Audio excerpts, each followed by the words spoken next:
Il y a en ce moment un regain d'intérêt pour Paul, de nombreux livres paraissent. Peut-être vivons-nous comme à l'époque de Paul une période où l'Église, quelle qu'elle soit, se pose beaucoup de questions dans un monde en pleine transformation et plein d'inquiétudes. Paul s'adressait aussi à un monde en crise sociale, en crise religieuse, mais à l'époque un monde très religieux, avec une présence très forte du divin, que ce soit pour les Juifs avec le Dieu unique ou pour les païens avec une multitude de dieux. Que peut encore nous dire Paul aujourd'hui, au XXIe siècle, dans un monde certes en crise, mais un monde sans Dieu?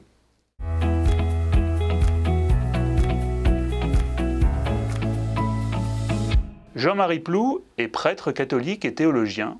Il a beaucoup réfléchi à la pertinence de la foi chrétienne dans notre monde sécularisé.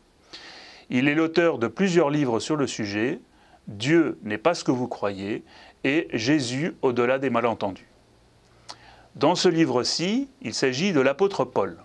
Paul, dont il nous reste certaines épîtres écrites par lui, telles que l'épître aux Romains, aux Éphésiens, Thessaloniciens, etc., ainsi que le récit qu'en fait Luc dans les Actes des Apôtres.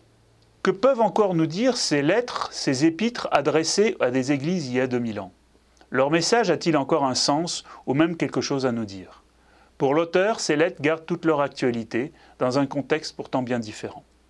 L'objet de ce livre se concentre surtout sur la pensée de Paul, une pensée qui précède les évangiles. L'auteur, pour ce faire, ne passera pas en revue toutes les épîtres, mais expose les grandes idées de la pensée paulinienne. Il commence par la conversion de Paul en la décrivant comme une expérience très personnelle. L'auteur soulève aussi le fait que seul Luc nous parle de son discours à Athènes, qui fut un échec, alors que Paul l'évoque à peine. Un discours où il s'adresse pour la première fois à des païens, ou en tout cas à des personnes qui ne sont pas familiers de la foi juive. Effectivement, Paul ne peut leur parler d'un Messie, puisqu'ils n'en attendent pas. La résurrection ne les touche pas non plus, car ils ne sont pas scandalisés par leur propre mort. Échec donc.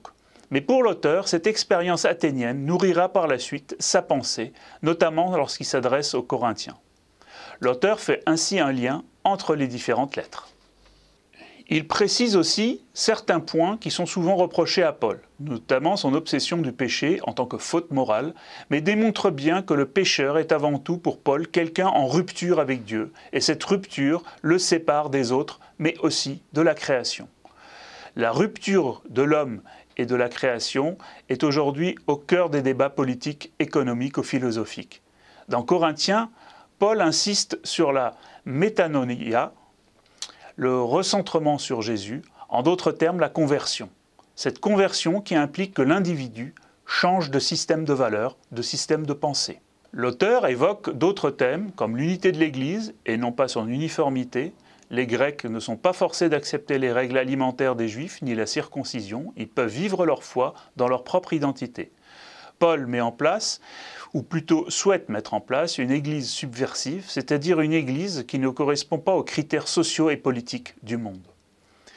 Cette vision très ouverte sera mise à mal par les empereurs devenus chrétiens comme Théodose qui imposera l'église catholique à tout l'Empire, une église uniforme organisée par le pouvoir. Et la suite de l'histoire ne fera que confirmer cette trahison. Cette trahison de l'Église, du message de Paul, qui souhaitait une unité dans la diversité. Qu'en est-il aujourd'hui? Un monde sans Dieu, mais de quel Dieu s'agit-il? Ce Dieu exclu, quel Dieu a été exclu?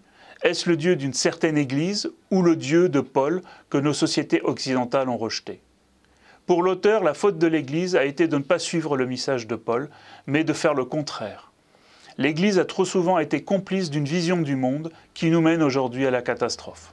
Le grand mérite de ce livre est de montrer l'incroyable actualité du message de Paul, un message que l'Église a très rapidement oublié, voire trahi.